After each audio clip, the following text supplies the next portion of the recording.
Hello, this is Carrier of Coloring Carrier. Let's get started on the first tutorial of the day, but before we start, I want to go over some of the basic housekeeping. If you like the video, subscribe, and also consider leaving a tip to help fund these tutorials and the videos in general. All right, so let's get started. So what we're going to be doing today is we're going to be taking a regular coloring book page and we're going to be transferring that image onto artist grade watercolor paper. In this case, I have the Strathmore 400 series watercolor paper, and this is in a watercolor block, which I like because then that way you don't need to like tape it down and stretch it and do all that other stuff. You can just use it right on the block, and then when it's done you can lift the page up and get ready to use the next page. So that's cool. So what we need for this, in order to be able to do this, is we need a coloring book page of your choice. I chose this one because it doesn't have as much detail as some of the other ones do, and then I can just ignore the details that I'm not going to be watercoloring in. And then you need a sheet of tracing paper. In this case, I am using a Strathmore, I think this is either a Strathmore 300 series tracing paper, which I got on Amazon.com. I think I overpaid for it. I think it was like $7 on Amazon.com. But you can probably get it cheaper at your art store. But it's 50 sheets, and the sheets are ginormous. They're 11 by 14, so you can cut some of the sheets in half and get extra use out of them.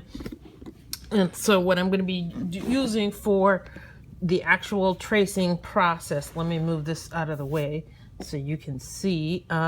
For the actual tracing process, I'm going to be using this Faber Castell 8B, and the number represents the softness and the boldness. So 8B is going to be pretty soft and pretty bold, which is going to be great because it's going to make it easier to transfer the image. I am going to be using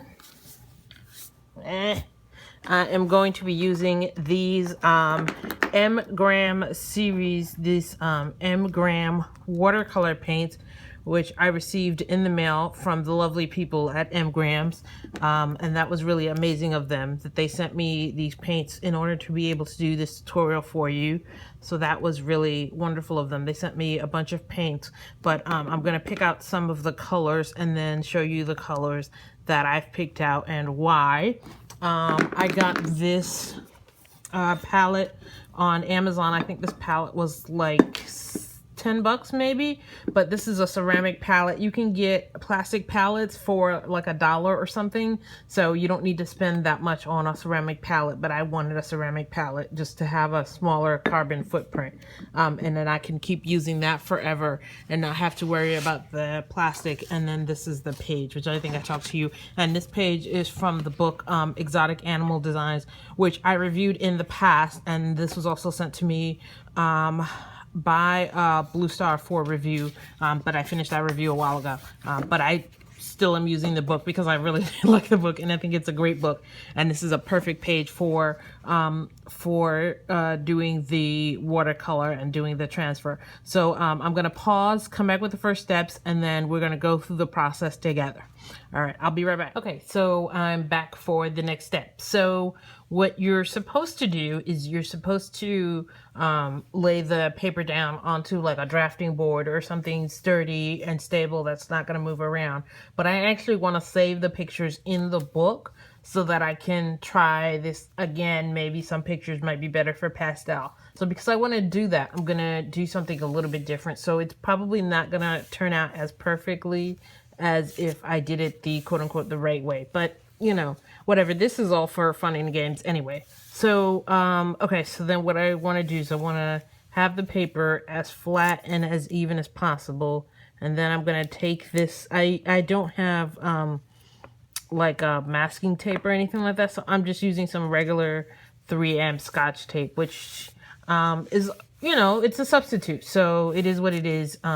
But you can get some more official artsy tape. But this 3M tape that I have, the Scotch tape, I actually use this tape a lot for picking up stains. This tape is perfect for picking up stains. It's a lifesaver when you have something gummy and you can't get it up any other way. So I use this a lot. So then I tape this around the book. All right, so then now it's kind of sort of, it's mostly flat and it's going to give you a nice even-ish. Like I said, it's not going to be perfect, but it'll be fun. So this is a water-soluble pen, because a water-soluble pencil, as you can tell from the paintbrush, this is a Faber Castell Aquarelle graphite pencil. This is water-soluble graphite, and this is an 8B. So what I'm actually going to end up doing is I'm going to end up erasing most of the pencil, but if there's any pencil left, it'll, you know, it'll be soluble. That's not even a word. It'll be soluble, and it won't show up because I'm actually going to end up erasing the pencil and replacing it with marker. So then what you do is just like you did in school, where you went and you trace stuff. So, and then you just keep going, and I'll be back. And again, this isn't going to be perfect, but I'll be back when this is almost done, and then we'll go over the next steps together. All right.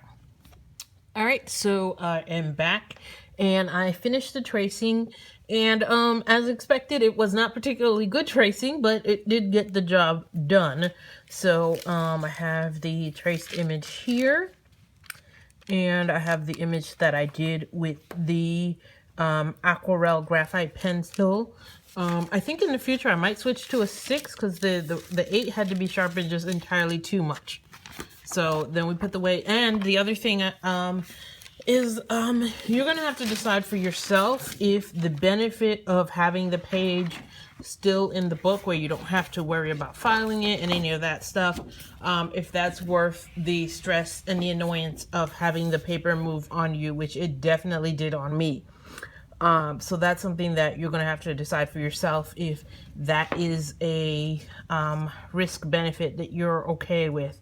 I can't decide that for you. You have to decide that for yourself. So the next step is, okay, now I have the image. Now I have my watercolor paper. Then I'm going to turn it inside out, put it on here, you know, relatively even, tape it down, and then we'll come back for the next step after I've taped it down. All right, I'll be right back.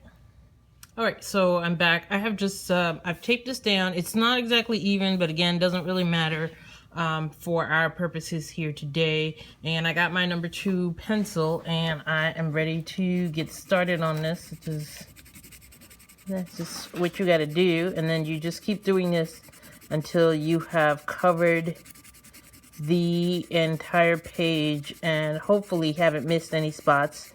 And hopefully this pencil was not too soft, and this is the correct kind of pencil that I use for doing the actual tracing.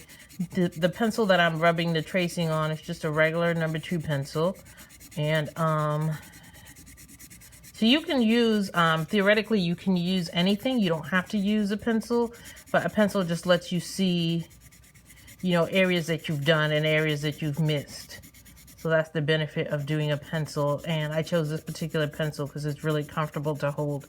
So that's why I chose this particular. It's inexpensive and it's comfortable to hold. So then when I'm doing this, my hand doesn't hurt as badly as some of the other artisty pencils where comfort is not a top priority at all. So anyway, I'm going to pause this and come back when this whole thing is done. All right, so I am back. I have, as you can see, I've put the pencil down over all of it.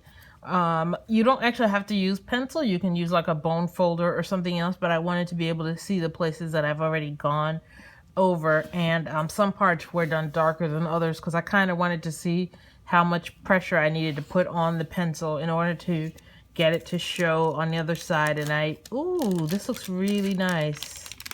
Oh, this looks really nice. Oh, look at this. Look how nice that looks. Oh my goodness. Hold on. Hold on. Oh my goodness. Look how nice that looks. Oh, that looks great. Oh, that looks beautiful. Oh, that's ready to go. Okay, so the next step is going to be, I'm going to take an India ink pen. And this is what the other side looks like.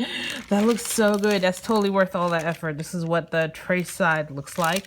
And this is what the transferred image looks like. So this was on the side that I colored in, and then I turned it over and I put it down that side. So it actually goes back the same way that it was in the book. So it actually looks like a carbon copy of the book page. That looks so good. I'm super excited. I'm gonna go over this with the India ink pen marker, and then after I'm done going over it with a waterproof marker, we will be back, and now we'll get ready to get out the watercolor paints and get started. So I will be right back. Hello. Okay, so I am finished with the inking, and I did the inking using some Faber Castell Pitt pens. These have waterproof India ink, so the fact that they're waterproof is awesome, and that will make it really easy to use it for the watercolor process. So what you end up getting is you end up getting a mirror image of whatever it is that you traced on there. Now, I made some executive decisions and I didn't copy everything exactly the same way.